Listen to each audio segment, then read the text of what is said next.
पढ़ लिए थे, हम लोग देख लिए थे कि किस तरह से उत्तर मुगल काल के शासकों ने भारत की स्थिति को पहले से ही कमजोर कर दिया था। और इसी बीच में बंगाल अलग हो गया था, हैदराबाद भी अलग हो गया था, बहुत सारे राज्य थे और धीरे धीरे रियासत अपने आप को स्वतंत्र घोषित कर चुके थे। और कुल मिलाकर के यही सब कारण था कि जो केंद्रीय सत्ता कमजोर हो रही थी, जो रियासत थे वो आपस में ही लड़ झगड़ रहे थे, तो इसका फायदा उठाया अंग्रेजों ने। शुरुआत में तो उनको थोड़ी सी परेशानी हुई, लेकिन बाद में समझ गए कि ये लोग आपस में लड़ते झगड़ते रहते हैं, तो आसानी से उन्होंने अपना काम कर लिया। सबसे बड़ी चीज थी कि कंपनी कलकत्ता बसा चुकी थी। कलकत्ता बसाने के बाद मुगल शासक क्या किए कि 3,000 रुपया वार्षिक उनका भुगतान करने के बाद बंगाल में मुक्त व्यापार का अधिकार दे दिए। यानी बंगाल में अब सिर्फ 3,000 रुपया वार्षिक कर देना था अंग्रेजों को। और मुक्त व्यापार का मतलब होता है उनको कोई टैक्सेस इसके लिए अलग से देने की जरूरत नहीं था। जबकि अगर आप अंदाज लगाएंगे तो 50,000 रुपया वार्षिक, 50,000 पौंड वार्षिक का टर्नओवर था वहां पे, आयात निर्यात का मामला था। लेकिन फिर भी मात्र 3,000 रुपया देकर के वो लोग वहां पे राज कर रहे थे, बिना टैक्स का काम कर रहे थे। 1700 ईस्वी में मुर्शीद कुली खां को वहां का दीवान नियुक्त कर दिया जाता है, जो बंगाल का दीवान हुआ मुर्शीद कुली खां। ठीक है, 1700 ईस्वी में बना ये, और ये 1739 तक रहा यहाँ का दीवान। ठीक है, इसके टाइम में सब कुछ ठीक ठीक चलता रहा, कोई दिक्कत नहीं है, सब कुछ बढ़िया चला। लेकिन उसके बाद क्या हुआ कि मुर्शीद कुली खां के मरने के बाद उसके दामाद जो था, उसका दामाद जो था वो सुजाउद्दीन था, सुजाउद्दीन। ठीक है ना। तो सुजाउद्दीन क्या करता है कि 1727 से लेकर 1739 तक शासन करता है। 1727 में मर गया मुर्शीद कुली खां, तो कोई तो बनेगा ना। तो 1727 में बना उसका दामाद सुजाउद्दीन, जो 1739 तक शासन किया। उसके बाद 1739 से 40 के बीच में सरफराज खां शासन करता है, जो कि मुर्शीद कुली खां का बेटा था, लेकिन अयोग्य था, उतना ज्यादा इसमें दम नहीं था। तो इसी का फायदा उठा करके बिहार का उप गवर्नर था। उप गवर्नर कौन, याद कीजिए, अलीवर्दी खां। अलीवर्दी खां क्या करता है, 1740 ईस्वी में तख्ता पलटता है, यानी सरफराज खां की हत्या करता है और राजा बन जाता है वहां का। और 1756 ईस्वी तक बंगाल पर शासन करता है। ठीक है, बंगाल पर शासन करता है। अलीवर्दी खां क्या बोला था कि यूरोपियन वैसा मधुमक्खी का छत्ता है, जिन्हें छेड़ा ना जाए तो शहद देंगे और तथा छेड़ने पर काट काट कर मार डालेंगे। यानी वो यूरोपियों को कहता था कि कुछ मत छेड़छाड़ कीजिए, जो कर रहे हैं करने दीजिए, आराम से काम कीजिए, अपना काम उसको करने दीजिए, उसमें ज्यादा छेड़छाड़ करेंगे तो हम लोग को भी दिक्कत होगा, ऐसा उसके दिमाग में भरा हुआ था।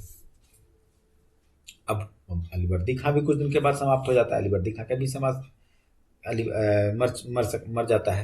लेकिन इस दौरान ये जो राजा हुए, मुर्शीद कुली खां हुए, सुजाउद्दीन हुए, ये सब जो राजा हुए अलीवर्दी खां, ये इतने योग्य थे कि इन्होंने बंगाल को अत्यधिक समृद्ध बना दिया, पूरा समृद्ध हो गया बंगाल। कारण ये भी था कि जहां सब तरफ नादिर शाह, अहमद शाह अब्दाली, तो मराठे ये करने के चक्कर में पड़ा था सारा उस वक्त का स्वतंत्र राज्य। उस वक्त बंगाल में बहुत शांति था, बंगाल बिहार उड़ीसा के क्षेत्र में बहुत शांति था। तो इन्होंने उत्तरोत्तर वृद्धि की, उत्तरोत्तर आगे बढ़ते चले गए।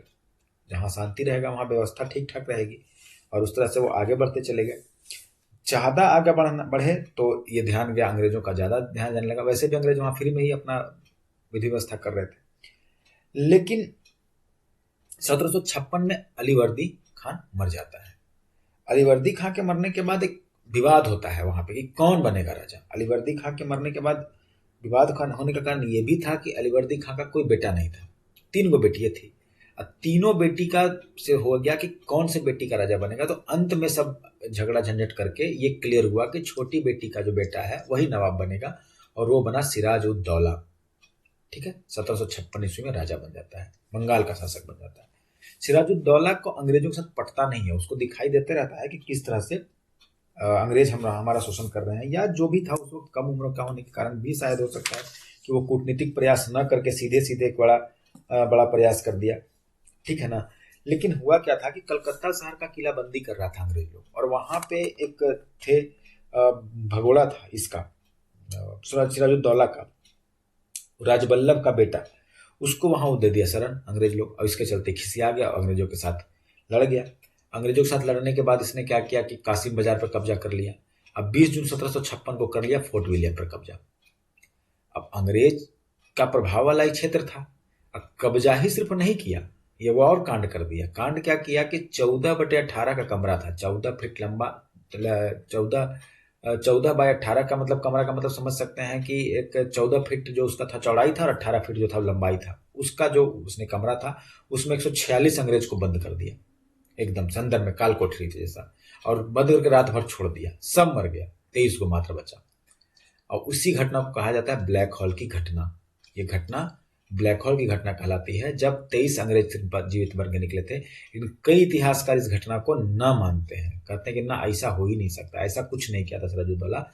सिर्फ सिराजुद्दौला पर आक्रमण करने के लिए, जो कि वो अंग्रेजों की बात नहीं सुन रहा था, जो कि वो अंग्रेजों पर कर लगाने की कोशिश कर रहा था, इसके चलते उसको बदनाम करने के लिए ये बात को उड़ाया गया कि ऐसा ऐसा कुछ घटनाक्रम हुआ है। लेकिन ये तो सच था कि फोर्ट विलियम पर कब्जा किया था, अंग्रेजों के फोर्ट विलियम पर कब्जा किया था, तो कुछ अंग्रेज मारे भी गए होंगे, ऐसा थोड़े नहीं है कि एकदम से सब अथी रहा होगा।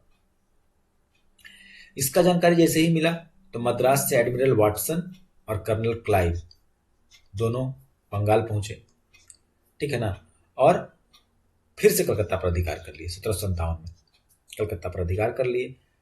सिराजुद्दौला है वो दबाव में आ जाता है, पता नहीं किस दबाव में उस वक्त, ऐसा क्या दबाव था उसके पास, शायद उसका अल्पवयस्कता जो था या जो भी था, इसके वजह से ही जो इस परिस्थिति से पूरी तरह से उबर नहीं पाया, और क्या किया कि एक संधि कर लिया औरंगजेब अंग्रेजों के साथ, अलीनगर का संधि। अंग्रेजों को मिल गया थोड़ा सा वक्त, वो अंदर 1757 में ही सिराजुद्दौला क्या कर लिया कि अलीनगर का संधि कर लिया।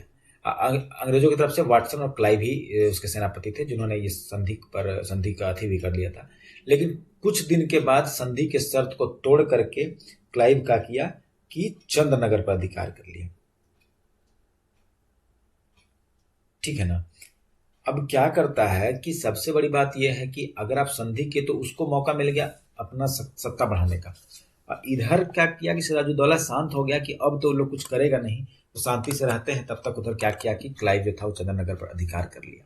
अब ये संधि का शर्त टूटा, तो अब युद्ध स्वाभाविक था, तो प्लासी का युद्ध प्रारंभ हो गया। प्लासी का युद्ध प्रारंभ होता है 23 जून 1757 को। प्लासी के युद्ध के बारे में अगर हम लोग बात करें तो प्लासी का युद्ध सिर्फ धोखेबाजी, मक्कारी और विश्वासघात पर टिका हुआ था। रॉबर्ट क्लाइव पहले ही मिला लिया था मीर जाफर, राय दुर्लभ, घसीटी बेगम, जगत सिंह, ये सब लोग उत्तराधिकार के कारण इससे नाराज थे, सिराजुद्दौला से नाराज थे। ये लोग कोई नहीं चाहता था कि सिराजुद्दौला राजा बने, और मीर जाफर तो बहुत ही महत्वाकांक्षी व्यक्ति था। तो रॉबर्ट क्लाइव से हम लोग पहले ही मिल गया था, ठीक है ना।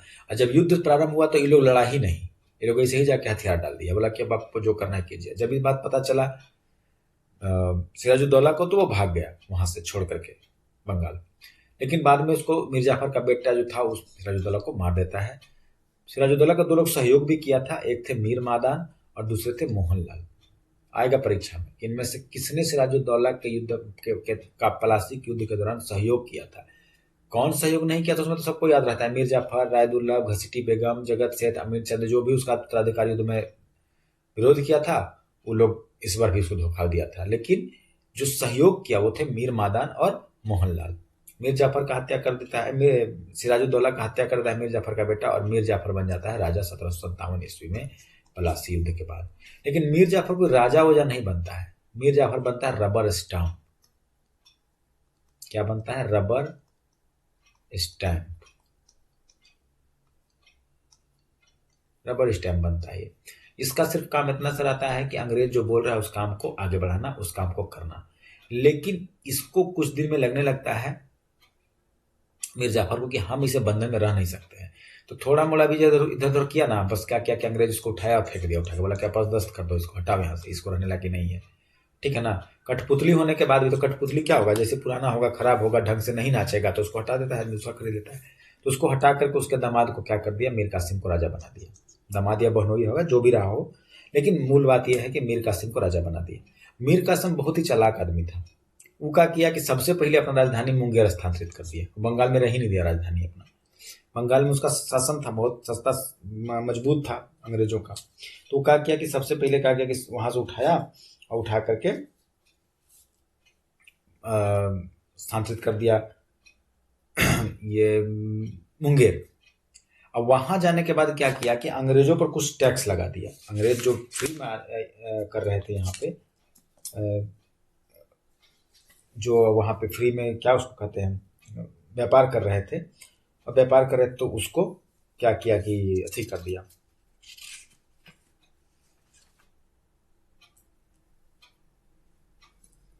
टैक्स लगा दिया। और टैक्स कितना लगा दिया? 9%। 9% टैक्स लगा दिया। क्या किया कि बोला कि अंग्रेज भी हम 9% टैक्स देंगे। तो अंग्रेज 9% टैक्स देंगे, अंग्रेज मान जाएगा। रमीज का मीर कासिम को राजा बनाया था इसी के लिए।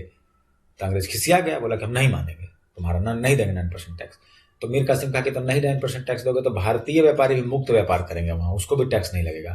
भारतीय व्यापारी को बोला कि जाइए आप लोग भी व्यापार कीजिए, आप लोगों को भी टैक्स नहीं देना है, वही लोग खाली काहे टैक्स देगा। इससे नाराज आओ, अंग्रेज नाराज हो गए, ठीक है ना। तो अंग्रेज हमला कर दिया। तो 9 जुलाई 1763 को बर्धमान के निकट कटवा में, 2 अगस्त 1763 को मुर्शिदाबाद के जिले के घिरिया में, और 4 से 5 सितंबर 1763 को राजकमल के निकट उद्दौनला में अंग्रेजों के हाथों पराजित हो गया कासिम। फिर कासिम हार के पटना भाग गया वहां से। ये सब नहीं पूछेगा, लेकिन याद रखिएगा पटना आ जाता है। अब पटना में वो कांड हो जाता है। पटना में क्या होता है कि एलियस के नेतृत्व में पटना क्षेत्र पर आक्रमण किया जाता है। इसमें एलिस मारा जाता है और अंग्रेज सेना पराजित हो जाता है, ठीक है ना। अंग्रेज खिसिया जाता है पूरा एक बात से लेकर के। अब अंग्रेज क्या करता है कि मीर कासिम को हटा देता है। अब मीर कासिम को हटा के फिर से मीर जाफर को 1765 में राजा बना देता है। तो मीर कासिम को हटाने के लिए करेगा क्या?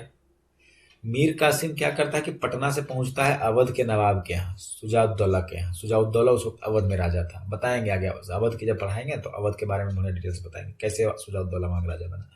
सुजाउद्दौला राजा था उस वक्त का अवध का, और मुगल बादशाह था शहनशाह शाह। मुगल बादशाह था उस वक्त। एक मिनट रुक जाइए, यहाँ तो कुछ मिसप्रिंट लग रहा है।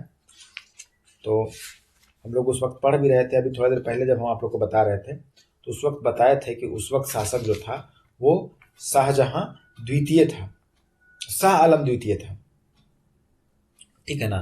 तो यहाँ शाह आलम द्वितीय रहेगा, शहनशाह शाह आलम, हाँ ठीक तो है, ठीक लिखा हुआ है। मुगल शहनशाह, बादशाह की जगह शहनशाह लिखा हुआ है। शाह आलम द्वितीय था। तो इन तीनों ने मिलकर के एक गठबंधन बनाया कि हम लोग तीनों मिलकर लड़ेंगे अंग्रेजों के विरुद्ध, ठीक है ना। लेकिन ऐसा होता नहीं है। 1764 में भयानक युद्ध होता है, निर्णायक युद्ध होता है। 22 अक्टूबर को बक्सर का युद्ध जो था वो निर्णायक युद्ध था। इसमें हार जाता है अवध के नवाब सुजाउद्दौला, मुगल बादशाह शाह आलम द्वितीय और मीर कासिम, ये सब हार जाते हैं। और अंग्रेजों में उसका जो सेनापति था वो हेक्टर मुनरो था। तो याद कीजिएगा, परीक्षा में प्रश्न पूछेगा कि बक्सर के युद्ध के समय अंग्रेजों का नेतृत्व किसने किया था। तो हम लोग ये तो याद कर लेते हैं कि अवध का नवाब सुजाउद्दौला, मुगल बादशाह शाह आलम द्वितीय, और एगो तो अपने मीर कासिम मुहैया था। तो सब मिल करके लड़ा होगा। लेकिन हम लोग ये भूल जाते हैं कि अंग्रेजों की तरफ से कौन आक्रमण किया था। अंग्रेजों की तरफ से कौन किया था? हेक्टर मुनरो किए थे, लड़े थे। और बक्सर के युद्ध हार जाते हैं ये लोग तीनों। बक्सर के युद्ध के बाद एक संधि होती है, इलाहाबाद की संधि, 1765 ईस्वी में, ठीक है। इलाहाबाद की संधि में 2 संधि हुआ था। 1765 में ही 2 गो संधि हुआ था। एक हुआ था 12 अगस्त 1765 को, जो अंग्रेज और मुगल बादशाह के बीच हुआ था। इसी के बाद मुगल बादशाह जो था उनको एक फरमान दिया था।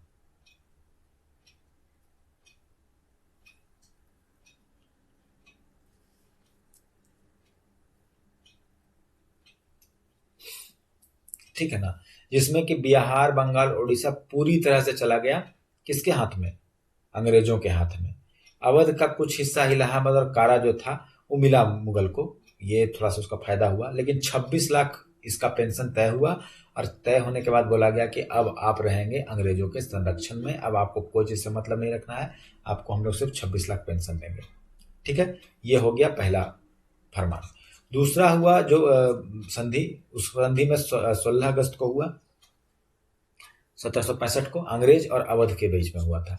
अवध क्या हुआ कि इलाहाबाद और कारा को अवधों को, अवध के जो राजा थे उनको दे दिए वो मुगलों को, और क्षतिपूर्ति में कंपनी को दिया 50 लाख रुपए। लेकिन बाद में बहुत ही प्रिय हो जाता है ये आपका जो था, क्या नाम था उसका, अवध। अवध बहुत ही प्रिय राज्य हो जाता है अंग्रेजों का। दूसरी बार गवर्नर जनरल बना था क्लाइव, उसके बाद 1765 ईस्वी में, और इसने द्वैध शासन की शुरुआत कर दी थी बंगाल में, जिसको 1772 में वारेन हेस्टिंग्स ने समाप्त कर दिया। ये सबसे इंपॉर्टेंट है। बंगाल में द्वैध शासन की भी शुरुआत किसने की थी? बंगाल में द्वैध शासन की शुरुआत किसने की थी? सबका नाम रहेगा, रॉबर्ट क्लाइव का रहेगा, हेक्टर मुनरो का रहेगा, वारेन हेस्टिंग्स का रहेगा, लॉर्ड डलहौजी का रहेगा। चार में से एक को पहचानना रहेगा हम लोग। तो याद रखना है कि क्लाइव साहब, क्लाई मतलब होता है कचड़ा। क्लाई मतलब होता है कचड़ा, मतलब क्या, उसको भीगा हुआ जो कचड़ा होता है जिसको बोलते हैं हम लोग कदई, कीचड़। तो कीचड़ बैठाया वो, और साफ कौन किया? हेस्टिंग्स, वारेन हेस्टिंग्स उसको साफ कर दिया। क्लाइव का क्या कि द्वैध शासन का शुरुआत कर दिया। वो कहा कि सत्ता आप चलाइए, शासन चलाएंगे आप, टैक्स वसूलेंगे हम। तो टैक्स हम वसूलेंगे तो हमको टैक्सेस ना मतलब रहेगा, शासन कैसे चले, चले ना चले हमको क्या मतलब है। तो ये बहुत ही खराब स्थिति था। द्वैध शासन की जो व्यवस्था थी बहुत ही खराब व्यवस्था थी। शासन हम चला रहे थे, टैक्स दूसरा तहसील तो पैसा हमको देता ही नहीं था। हम जनता का भला कैसे करेंगे? हम टैक्स तहसीलने वाले, हमको शासन में कुछ करना ही नहीं है, व्यवस्था कुछ करना ही नहीं। हम तो खुश ना है, हम तो बढ़िया से ना काम करें, हम तो खाली पैसा अपने अपने पास रखने की कोशिश नहीं करेंगे। जनता से हमको क्या मतलब है? हमको थोड़े देखना है उसको, तो उसको देखना है। ये घटनाक्रम वहां पे होता था बंगाल में, जिसको समाप्त कर दी 1772 में वारेन हेस्टिंग्स साहब। ठीक है ना? और ये बहुत सारा जो हुआ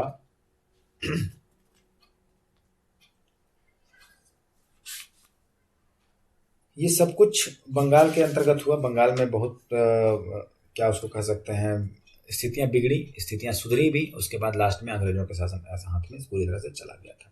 ठीक है। बंगाल में फिर क्या हुआ 1700, इसके आगे हम लोग कभी पढ़ेंगे तो पढ़ेंगे। 1773 में रेगुलेटिंग एक्ट एक पास किया जाता है। 1772 में कौन बना था? वारेन हेस्टिंग्स इसको समाप्त किया द्वैध शासन को।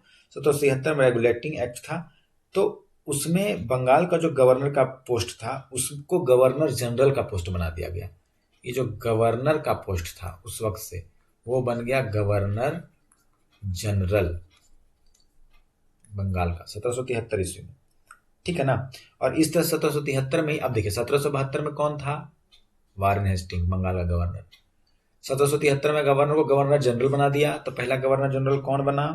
वारेन हेस्टिंग्स ही बना।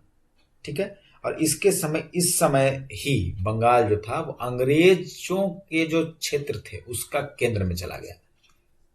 केंद्र से केंद्रीय सत्ता हो गई बंगाल, जहां से अंग्रेजों ने अपनी राजनीति का शुरुआत किया या उसको अपने आप को विस्तारित किया। तो कुल मिलाकर के हम ये देखते हैं कि बंगाल विजय में जो महत्वपूर्ण बातें थी उन सबको हमने देख लिया। बंगाल विजय में हमने ये देखा कि मुर्शिद कुली खां बंगाल का दीवान था, उसके बाद सुजाउद्दीन बना, सरफराज खां बना, उसका तख्ता पलट करके अलीवर्दी खां बना, अलीवर्दी खां के बाद सिराजुद्दौला जो उसकी छोटी बेटी का बेटा था वो बना। सिराजुद्दौला कासिम बाजार, ये आपका चंद्रनगर के, ये विलियम फोर्ट की घटना थी जिसमें उसने क्या किया कि फोर्ट विलियम की घटना जिसमें उसने क्या किया कि कुछ लोगों को बंद कर दिया और बाद में सिर्फ 23 अंग्रेज जीवित निकले। तो ये स्पष्ट नहीं है कि सच हुआ था कि नहीं हुआ था, लेकिन ये इतिहास में तो हमें पढ़ना है। इस घटना को ब्लैक होल की घटना कहते हैं। ब्लैक होल की घटना क्या थी? नीचे 4 ऑप्शन। ब्रह्मांड में ब्लैक होल का बनना, ये सब करके पूछेगा। ये को डालेगा कि जिसमें सिराजुद्दौला के द्वारा एक कमरे में बंद करके लोगों को मारा जाना। तो ये ब्लैक होल की घटना ये कहलाती है, इसको याद रखेंगे हम। ठीक है। उसके बाद कौन जो था वो 1757 में अलीनगर की संधि तो हो ही गई थी। कौन जो था वो प्लासी युद्ध के टाइम पे कौन युद्ध का नेतृत्व किया? नेतृत्व कौन किया था? रॉबर्ट क्लाइव किया था। ठीक है। रॉबर्ट क्लाइव किया था प्लासी के प्रथम युद्ध, प्लासी के युद्ध का नेतृत्व अंग्रेजों की तरफ से। अब सिराजुद्दौला की तरफ से मीर मदान और मोहनलाल इसका साथ दिया और बाकी सारा लोग इसको धोखा दे दिया। मीर जाफर, राय दुर्लभ, घसीटी बेगम, जगत सेठ, अमीन चंद, सब दे दिया धोखा उसको। और मीर जाफर का बेटा जो था वो सिराज को मार दिया। तो सिराजुद्दौला की कहानी यहीं पे खत्म हो गई। और मीर जाफर नया नवाब बना जो कि कठपुतली था, लेकिन वो रहना नहीं चाहता था। इसके चलते वो क्या किया कि इधर उधर निशुन किया तो उसको हटा करके मीर कासिम को राजा बना दिया। मीर कासिम उससे भी चला। ये सबसे पहले क्या किया कि अपना राजधानी को मुंगेर ले चल गया। बोला यहाँ हम रहबे नहीं करेंगे, तुमको तंग कोची करोगे। और जब नहीं रहेंगे तो क्या होगा कि मुक्त व्यापार करने की छूट उसने दे दी भारतीय व्यापारियों को। उसके पहले 9% टैक्स लगा दिया। किसको? अंग्रेजों को। अंग्रेज बोला कि हम टैक्स देंगे, हम ही तुमको राजा बनाए, हम टैक्स देंगे तुमको। तो कहा कि तो नहीं दोगे तो लो, भारतीय व्यापारी लोग भी, तुम लोग भी फ्री में है जी, जाओ जाओ जितना करना है व्यापार करो। लेकिन अंग्रेज इसको माना नहीं। अंग्रेज खिसिया के इस पे हमला कर दिया, 3 जगह हराया थे, भाग के पटना आ गया। पटना आने के बाद क्या किया कि कुछ दिन के बाद फिर जाकर के मिला जाकर के नवाब शुजाउद्दौला से, अवध का नवाब से, मुगल बादशाह शाह आलम द्वितीय से मिला मन करके। आई लोग गठबंधन तीनों मिलकर तैयार किया कि चलो युद्ध लड़ेंगे। इसी बीच में क्या हुआ कि 1764 में बक्सर का युद्ध जो हुआ उसमें क्या हुआ कि सब हार गया। अब वहां पे कौन नेतृत्व किया था? हेक्टर मुनरो किया था नेतृत्व 1764 में। तो वहां भी हार गया। हारने के बाद संधि हुई, 2 संधि हुई, एक मुगल और अंग्रेजों के बीच में हुई, एक मुगल और अवध के बीच में हुई। तो कुछ घटनाएं इसको पढ़ लीजिएगा जो उस वक्त हुआ। जो महत्वपूर्ण बात यह है कि गवर्नर लॉर्ड क्लाइव जो था उसने 1765 में द्वैत शासन व्यवस्था की शुरुआत की और बाद में वारेन हेस्टिंग्स ने उस शासन व्यवस्था को समाप्त कर दिया 1772 ईस्वी में। तो कुल मिलाकर के ये हमारा चौथा वीडियो समाप्त हो गया, बंगाल विजय। इसके बाद अगले वीडियो में हम लोग मैसूर और सिखों के बारे में पढ़ेंगे और फिर इस तरह से 1857 की क्रांति की तरफ हम लोग बढ़ते चले जाएंगे। उम्मीद है आप लोगों को ये वीडियो भी अच्छा लगेगा। शायद ज़्यादा शेयर कीजिए, ज़्यादा व्यूज़ हो, अपने आप को भी पढ़िए और लोगों को भी पढ़ने के लिए कहिए। अगर आप चाहते हैं तो कुछ लोगों को और अपने साथ जोड़ सकते हैं। सब आप लोग के लिए ही है। आप लोग मेहनत कीजिए, दरोगा बनिए, आईएएस बनिए, आईपीएस बनिए, सारा कुछ ऐसा कीजिए। जब तक कि आप अपनी उड़ान ऊंची नहीं रखेंगे तब तक आप ऊंचा उड़ नहीं सकते हैं, और जब तक ऊंचा उड़ नहीं सकते हैं तब तक आसमान की ऊंचाई से जो सुंदरता है धरती की वो देख नहीं पाइएगा। तो कुल मिलाकर के आपको बहुत सारा मेहनत करना है और बहुत आगे बढ़ना है। अगले वीडियो तक आप लोग मस्त रहिए, खूब पढ़िए और ध्यान से पढ़िए।